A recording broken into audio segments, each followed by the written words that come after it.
Hola chicos, soy el profesor Todo Sencillo y voy a hablar de la familia Parvoviridae. La familia Parvoviridae tiene el género más importante, el género Parvovirus. Se caracteriza, el Parvoviridae está en la clasificación 2 de Baltimore, se caracteriza por un DNA monocatenario. Y quiero decir como característica que se pueden empaquetar DNAs positivos o negativos, aunque su polaridad es negativa.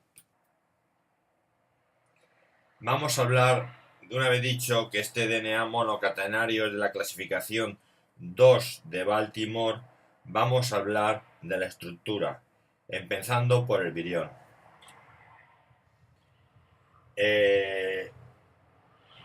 La cápsula es una cápsula que no tiene envuelta, es una cápsula icosaédrica de 25 nanómetros de diámetro con una triangulación 1, y para el caso que vamos a estudiar, que es un tipo de parvovirus, porque hay varios tipos de parvovirus. En el parvovirus B19, que es el parvovirus humano, hay dos proteínas en la cápsula, la VP1 y la VP2. La VP1 está más unida al ADN y la VP2 es la que actúa como receptor. En cuanto a la estructura de las proteínas, forman un barril con 8 láminas antiparalelas, y las subunidades proteicas se fosforilan para la encapsidación y el transporte intracelular. Tiene que haber señales de entrada porque estas proteínas se traducen en el exterior y van a ensamblarse en el núcleo. Aquí vemos cápsulas de poliovirus.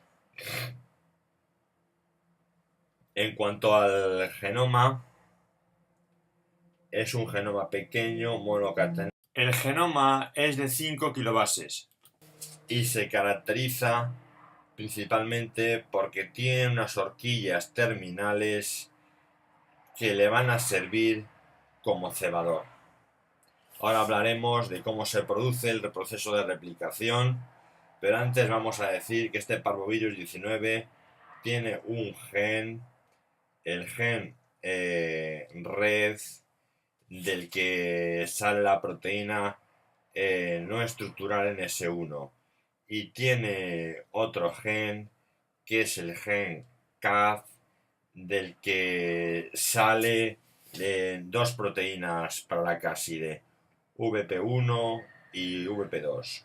Vemos aquí en el dibujo que primero se va a transcribir en el gen red el de las proteínas no estructurales y después el gen CAF, el de las proteínas estructurales. Como decíamos, la polaridad es negativa. No va a ser importante la cuestión de la polaridad porque va a replicarse y convertirse también en un bicatenario. En cuanto al ciclo infeccioso, la replicación se produce en el núcleo. La replicación se da en el núcleo. Primero se produce una replicación y después, cuando hay suficiente cantidad de ADN, se produce la transcripción. El virus alberga una pequeña cantidad de material genético y solo tiene una proteína no estructural, la NS1. Consecuencia de esto es que solo sea infectivo en células que tienen una alta capacidad de replicación. Por ejemplo, las células sanguíneas que tienen una alta capacidad de división y necesita la ADN polimerasa celular y la ARN polimerasa de la célula. Veíamos que la entrada se producía por endocitosis y disminución de pH La proteína VP2 se une a la célula y la entrada del virus es por endocitosis cuando disminuye el pH. Entra por los poros nucleares debido a su pequeño tamaño. Allí se desencasilla en el núcleo. Es que el ADN monocatenario queda desnudo y tiene que producirse el proceso de replicación. Tiene que producirse el proceso de replicación. El proceso de replicación se produce en células muy activas, en células que tienen una actividad ADN polimerasa muy alta. Y se va a producir de la siguiente forma. El extremo 3' de la horquilla izquierda actúa como cebador y es elongado gracias a la ayuda de la proteína NS1, que también va a tener una función de endonucleasa.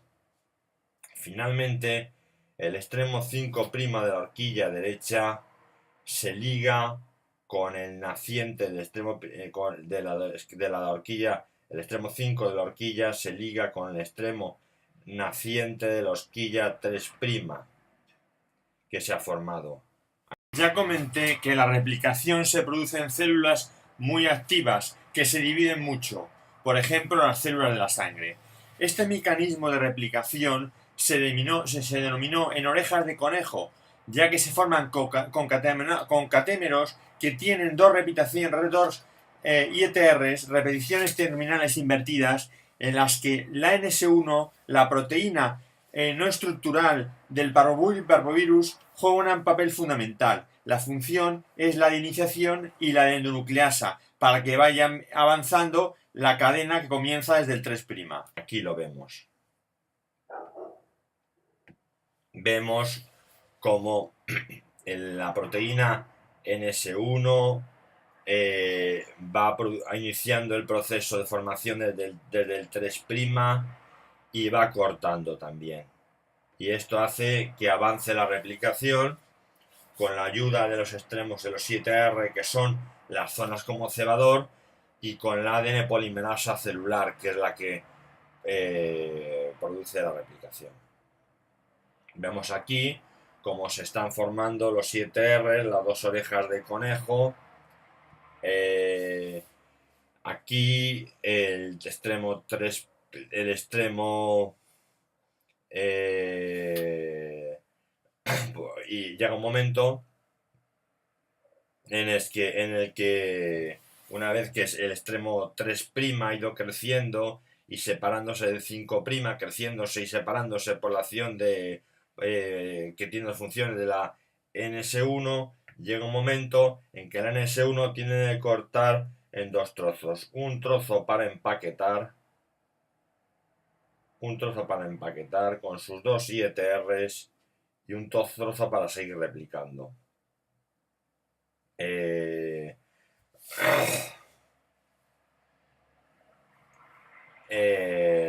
Se corta y un trozo para transcribir, perdón. Este trozo se va que vemos en azul, se va a empalmar y el otro se replica. Pero antes de esto tiene que haber una expresión de proteínas antes de que pueda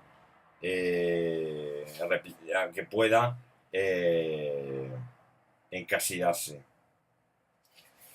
Y esta expresión de proteínas, que como veíamos aquí, primero se expresaban las proteínas no estructurales y luego las estructurales.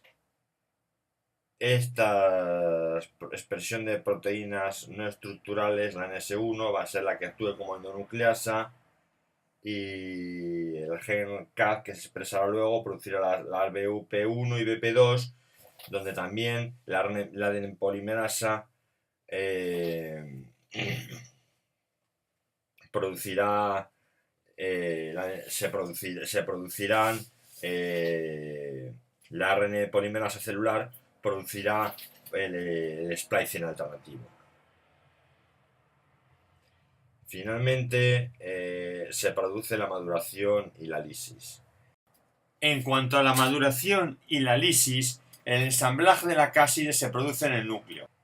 Se encasida una hebra, la otra se queda de molde, como vemos en el dibujo de la replicación, y sale por lisis. Bueno, aquí cuando me he liado un poco, lo que quería decir es que una hebra se va a encasidar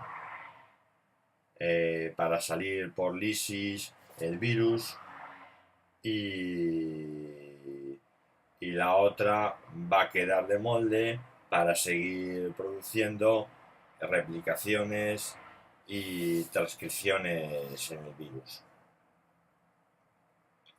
Al final sale por lisis. Como característica definitoria es su escasez de material genético y de proteínas que portan, y que solo se replica en células de alta velocidad de replicación, de división. Y las enfermedades que produce son el eritema infeccioso, el parvovirus B19, caracterizado por febrícula y catarro, y un exantema infeccioso que puede extenderse a nalgas. Aquí lo vemos. Más importante es la enfermedad que produce en el perro, el parvovirus canino. Se caracteriza por fiebre, diarrea sanguinolenta. Vemos aquí la diarrea sanguinolenta del perro. La mortalidad es de más del 90%. El parvovirus es muy mortal en cachorros. Produce una fiebre muy elevada de 38-40 grados. El perro se deshidrata. El corazón le falla. Hay vómitos. Le fallan las fuerzas al perro, y es una enfermedad que el perro la transmite con facilidad porque el virus tiene mucha facilidad de acantonarse en la piel y resistir durante 2-3 meses, y el perro acaba transmitiendo esta enfermedad.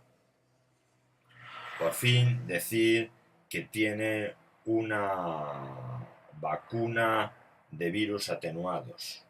Una vacuna de virus atenuados para prevenir esta enfermedad en el perro.